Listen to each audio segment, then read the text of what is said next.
Hello and welcome to the Man from Hildebrand. Today is going to be a little bit different because I'm going to start doing the results for the great James Bond sound off. So I will be working my way down from the bottom and then over the next few days going to the top. Um, so yeah, thank you for participating in this. This is the second year that I've done this. Um, I mean, probably about 5 or 6 years ago, Hildebrand did the Great Big Bond Festival, where we celebrated every aspect of the Bond kind of legacy, and each of the admins kind of contributed to a different section. So, might be the Bond girls, the literature, gadgets. The late Alex Moore and alongside with Simon Godwin did the Bond film poll.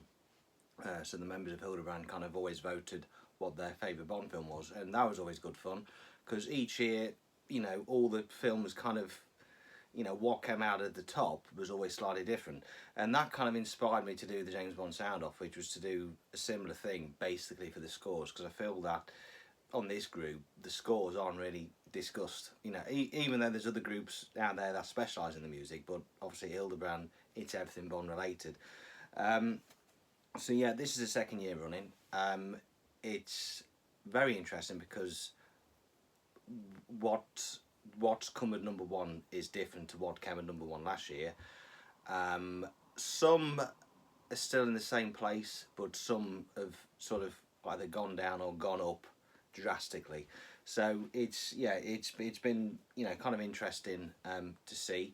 I mean, whether or not that's down to new participants or people's opinions changing, or the fact that we've had a few more La La Land releases, which have been expanded, so it kind of gives people a bit more better, sort of a more of an appreciation because that score's now been expanded. I don't know, but nonetheless, it's still interesting to see how we go. Now, after I did the sound off last year, a few people had kind of questioned, or asked, why not include Never Say Never Again and the 1967 version of Casino Royale. This year I have. It's it's before I never did because I thought, well, not a people are gonna probably really, even though there's quite a bit of love for both of them. I just felt that with it not being in the Eon Bond film that we are all kind of familiar with, I just thought it would generally be often overlooked. But I've been proven wrong because the feedback and the kind of listening to other people's opinions on them two particular scores have been also quite interesting. So I'm going to fly through. I'm planning on doing it in 3 parts. So today I'm going to go from what was voted by Hildebrand at number 26. Now I can see a few of you probably thinking, well, hang on, there's 25 Bond films. If you've got Casino Royale and Never Say Never Again, that's 27. Well, 2 of the soundtracks have actually joined forces, have kind of come joint position, if you like. So that's kind of why we've gone with 26. So 26 at the bottom of the pile is the score for Never Say Never Again by Michael Legrand. Excuse me if I didn't pronounce that right. I'm not surprised that that's kind of come where it is. I know that there's a lot of love for that film. Alex Moore loved that film dearly. Stuart Hobbsey's another one that likes that film. And I think our very own Neil Kimo Edge, I think he has a bit of love for that film as well. Quote me if I'm wrong. But in terms of the score, it's it's obviously not Bondish because A, John Barry didn't do it, and due to licensing issues, they weren't allowed to use a Bond theme or other trademarks such as a gun barrel, Aston Martin, a few lines, like shaken and stirred and all that, because it would have infringed on the copyright of the Eon films. John Barry was actually asked to do the music, but out of loyalty and commitment, he turned down because he was obviously committed to Cubby Broccoli. However, a John Barry score for Never Say Never Again, it would have probably been good, but it wouldn't have had the Bond theme in it because he just wouldn't have been allowed to have used it. Now, there was actually a gun barrel sequence was filmed for that, but was never added on. So if that is ever out there, that'd be quite cool to see. Talking of which, there is actually on YouTube a eonized version of Never Say Never Again, where a gun barrel has been added in, a title sequence has been added in, and various music, John Barry music from the Bond films and from his other films have been added in, which apparently I haven't seen all the way through, but it kind of does sort of, well, I mean, it's a massive improvement on the score. So yeah, I mean, if you're a Michael Legrand a fan, you know, great, I get it. I'm not really familiar with his music, and I'm kind of not really a big fan of the score for Never Say Never Again, because it's just basically not what we're used to. You know, if you go and see a Bond film, you want in that spy jazz, you want in the Bond sound that Barry created. That hasn't got it. So yeah, that came at 26. Now, at 25, and this is where the numbering issues buggered up, is because these two have come joint at joined forces at 25. So Spectre and GoldenEye. They had basically got the exact sort of, when I counted all the scores up, they came out exactly the same. I'm not kind of surprised really. I know that there's a little bit of love for the GoldenEye score, and a lot of people are kind of itching for La La Land to expand it. Personally, the GoldenEye score, it's not a bad album. I've actually listened to it a few times, and I think, you know what, it is got some really cool, cool sound. It is quite contemporary. Whether or not you would straight away think Bond, no, because it's not the typical Bond score we've got. But there is some really good pieces on there. I kind of mentioned it last year that there's We Share the Same Passion.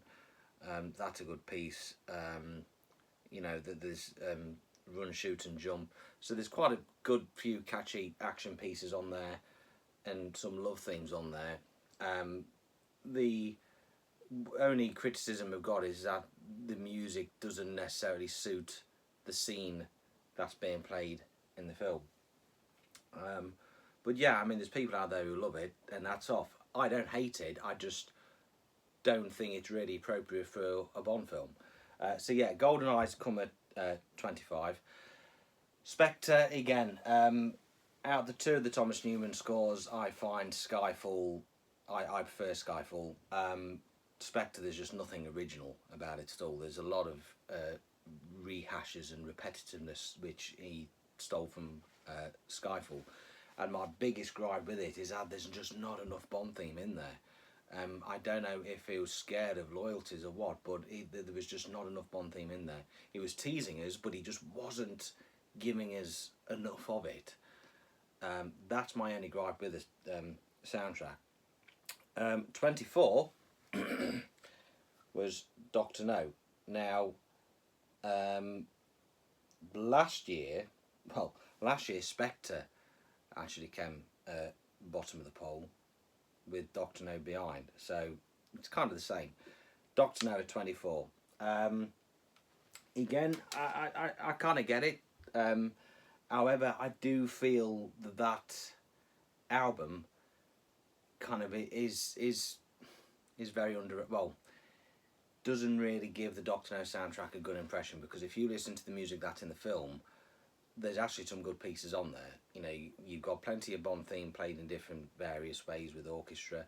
You've got that, obviously, the music to the tarantula scene, which isn't released. That's a good piece. The album, there's a lot more sort of, calypso, funky stuff. Again, some really strange songs on there with some really unique noises. So yeah, the soundtrack probably doesn't really give Monty Norman and the actual score of the film sort of a kind of good impression. It won't happen now, because the master tapes for Dr. No have been lost, so we will never get them.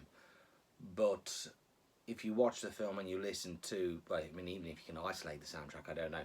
If you listen to that score on the soundtrack, yeah, it's probably not as good as John Barry, but it's really not that bad. Obviously, we gauge all the Bond music against John Barry, but Monty Norman, you can't, you know, he had, at the time of Doctor No, there was nothing to gauge him against because Doctor No was the first Bond film and he was the first composer. I think he did a good job. He gave us a bit of dramatic. He gave us orchestra. He incorporated the main theme in there. He gave us Underneath the Mango Tree. He'd, kind of gave us the local sound. The Jamaican calypso beat. He kind of did that. So yeah, I don't think he did too bad, to be fair. So at number 23, bear with me, is, I have got it, but it's over there, No Time to Die. Now, last year, No Time to Die came at number 3. It's now at 23, so that's gone down 20 places. I was very surprised that it actually landed at the place it did last year, to be fair. But personally, I really enjoy the score. I think Zimmer did a really good job. Well, is it Zimmer or is it Steve Mazzaro? Anyway, one of the two. They did a good job. They did better than what Newman did. They give us more Bond theme. They, incorporated the title song into the score. And yeah, I generally, I really enjoyed it. I think he did brilliantly. So I'd be quite happy to welcome him back for Bond 26. So No Time to Die scored at 23. 22 is Quantum of Solace. Now, last year, this had come, bear with me, this had come joint place with Casino Royale at 21. So this has gone down a couple of spots. Quantum of Solace, yes. Again, it's David Arnold's last Bond score. It's not a bad score. It's probably not quite out there like Tomorrow Never Dies or Casino Royale, because those two were probably, I think, Arnold's two best scores. But yeah, Quantum of Solace, it's kind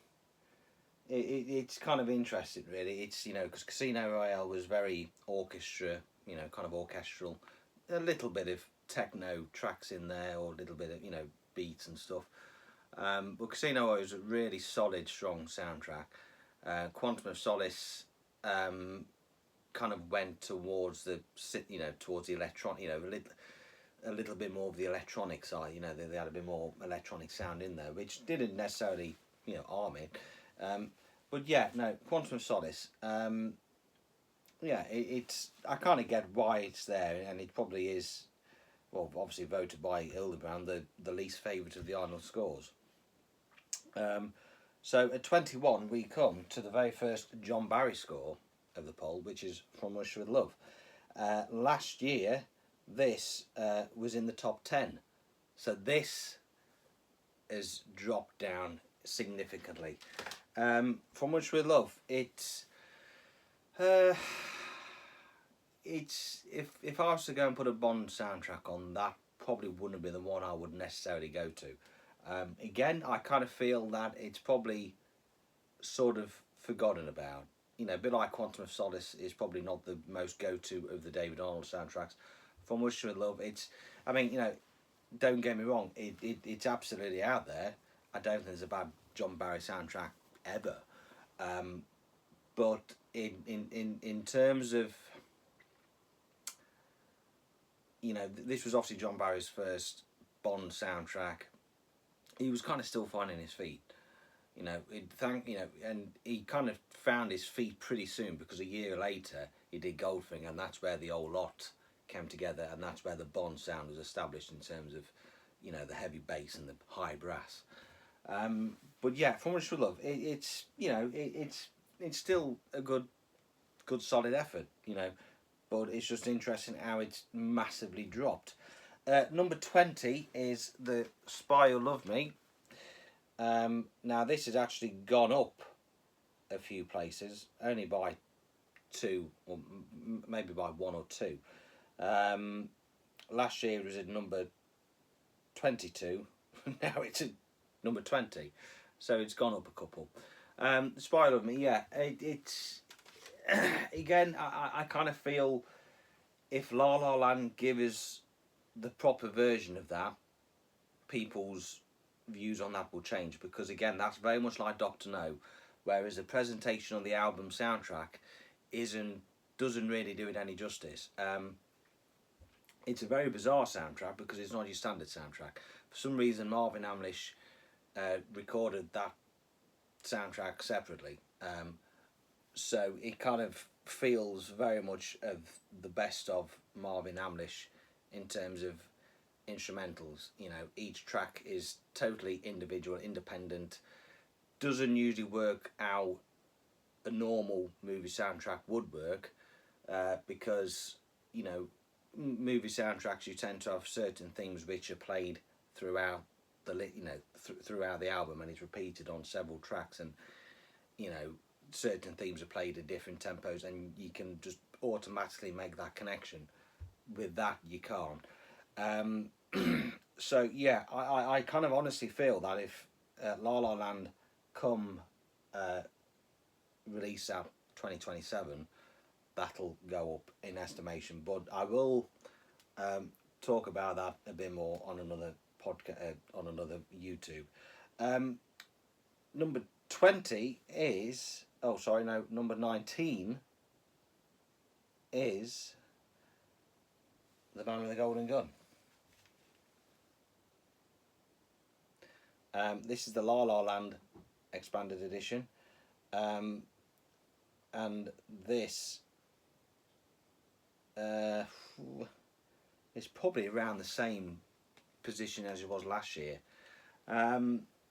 Yeah, so obviously that's expanded. It obviously hasn't made much difference in terms of where it lands on the poll. However, for me personally, I'm so pleased, because even though that was, you know, John Barry considered that to be his weakest score, I mean, I think he had 3 weeks to do it, and now we've got the expanded edition. It's kind of it's I don't think it's that bad. I mean, I never have thought it was bad. I mean, he may overuse the main theme quite a bit, but otherwise he's got that playful theme for Nick Nack. He's got that Solex agitator theme on the piano. Yeah, da da da da da. You know, he's got all that. And yeah, I think as a present, you know, as a score, I wouldn't say it was his best, but it's not as bad as Barry would like to think it was. And to say he had 3 weeks to do it, he did very well. So that's it for today. I'll be back later on and do a bit more. So yeah, we've got Never Say Never Again at number 26. Spectre and Goldeneye that have joined place at 25. Doctor No at 24. No Time to Die at 23. Quantum of Solace at 22. From Rush for Love at 21. The Spy Who Loved Me at 20. The Man with the Golden Gun at number 19. So yeah, keep tuned and keep following until we'll see what number 1 is. Thank you for listening.